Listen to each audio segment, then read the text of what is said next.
So I'm not going to do a lot of commentary over this game. I'm basically just going to I'll let you watch most of this.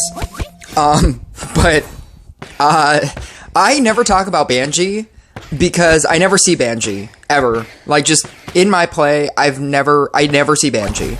I had really low thoughts about Corsair as well, because with the new updates, they tried to get rid of the infinite damage that a Corsair could do, because originally in Rush Royale, you never got double bosses and triple bosses, and it was just a single boss.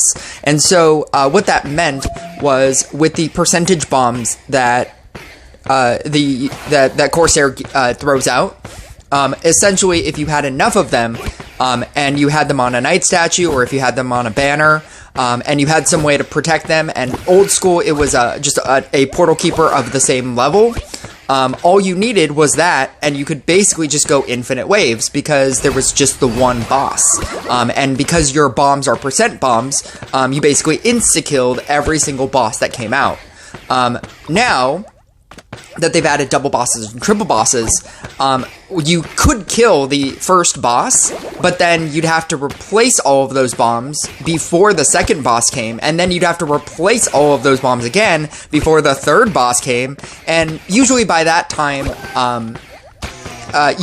the effect of a second boss or a third boss, being like maybe a Bedlam, being a King Pudding, would happen, and then you would die.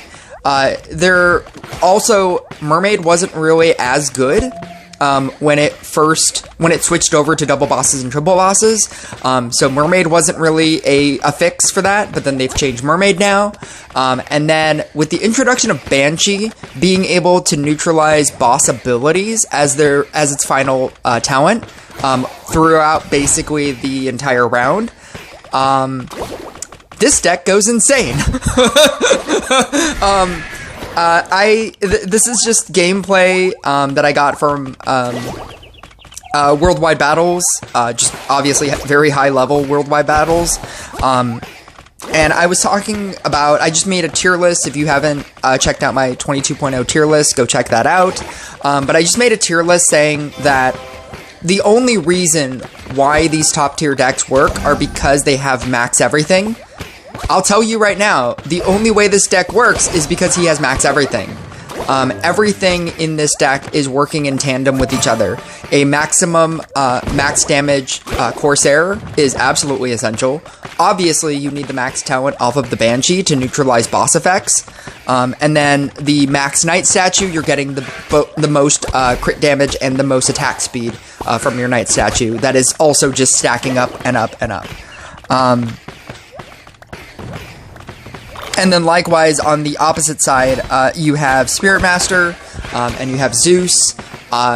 Spirit Master is obviously amazing because of the cleanse, and then the Knight statue, and then he's using Witch to do even more damage with Gift of the Raven. The Unstable Magic gives him additional ways to kill it, to insta-kill at higher level. But yeah.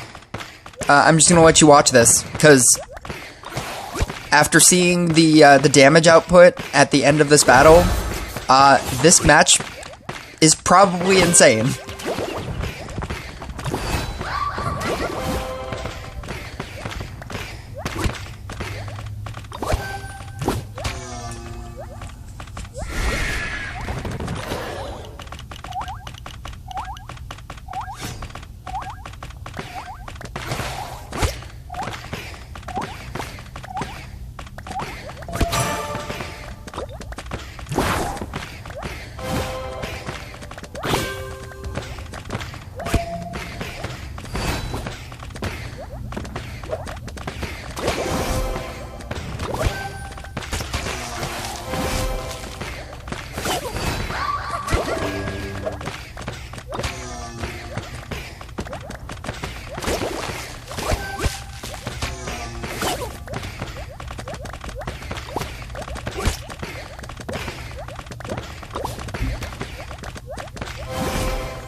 You know what's funny is, as I'm watching this, I'm just realizing, like, the Knight statue in the bottom left corner, the one with the 14 stacks, he doesn't even need it. There's no reason, because he's running Sharpened Spear, there's no actual reason why that's doing anything, because Banshee is unaffected by being sped up, so there's no real reason for him to do that.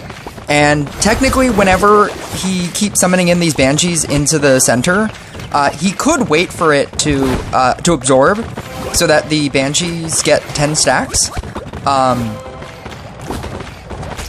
But that just seems like a mid-maxing thing at this point.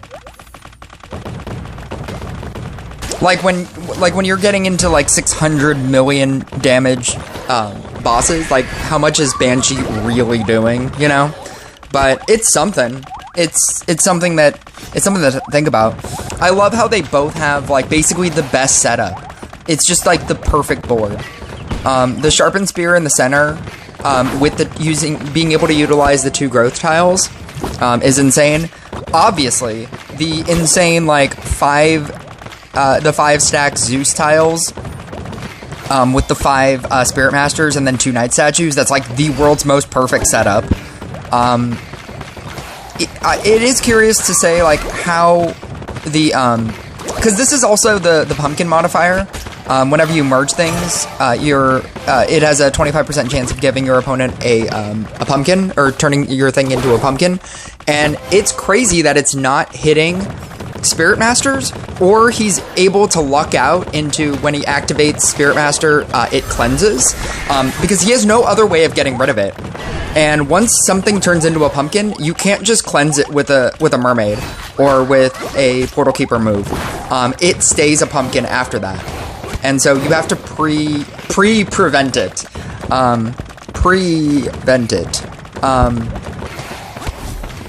And I thought that's how, like, Spirit Master deck would eventually lose. Like, it just eventually, like, it hits a Knight statue. It turns a Knight statue into a pumpkin, and then he loses. Also, something to note about the pumpkins, you can use those as mimes to merge other things out. I don't think he knows that, and if he does know that, he's just not using it. Or maybe he's using it and he just doesn't want to turn something into a Knight statue, and that's why he's not using it. But yeah. You know, I really did think that the match was going to end right there. We're still going here. We're still going, and I need to go to work.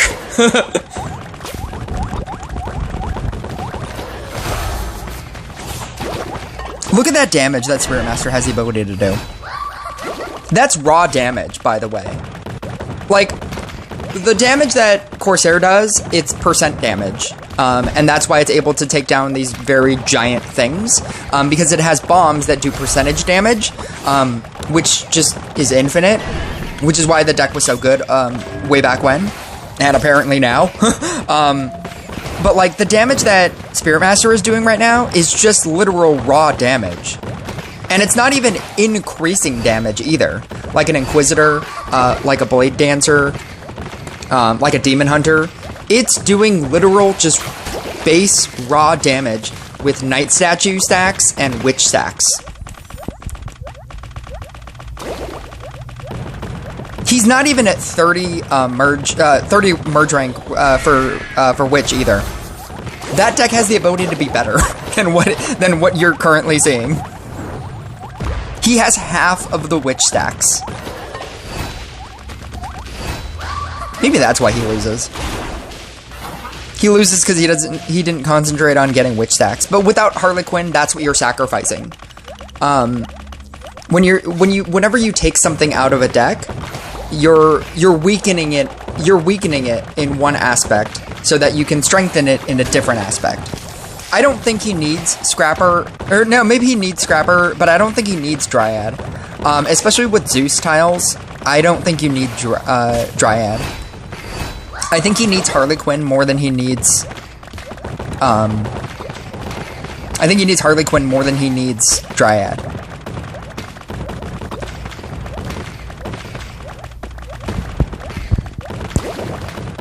Especially with Zeus. Like, all you need to do is just Harlequin a Spirit Master onto a good tile, and then and then Zeus it, and then you're leveling it up, and that's how you get early game level ups and late game level ups. And then with the Harley Quinn, you can also copy witches. After you Harley Quinn everything into place, you can Harley Quinn witches and get more witches, and then get all of your stacks that way.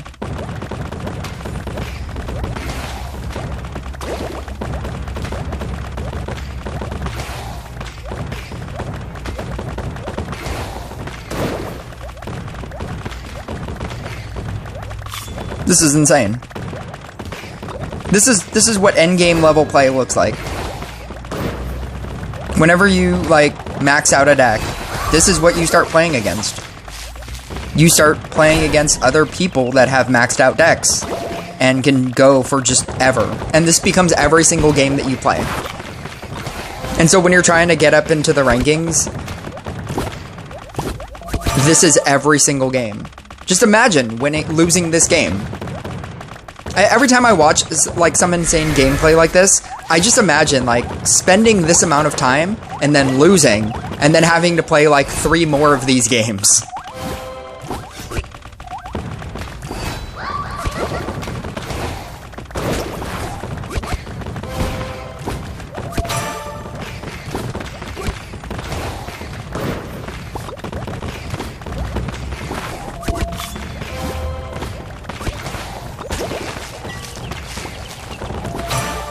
They're at the point where they have 18 million damage regular wave enemies.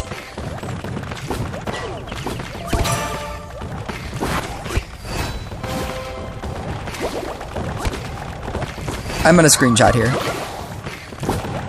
This is insane.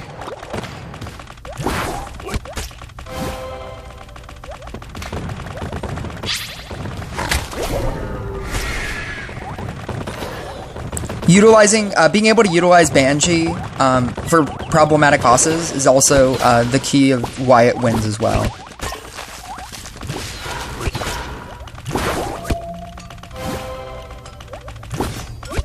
Bedlam, Dark Priest, Virus. Obviously, you don't want to get Bedlamed.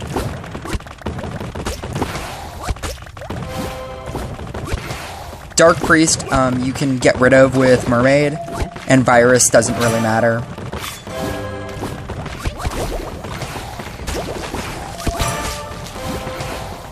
So you just activate it on the Bedlam and then you win. Or you're able to not care about the rest of the round.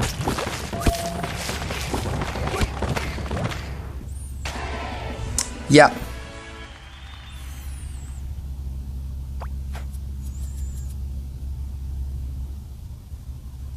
And that's the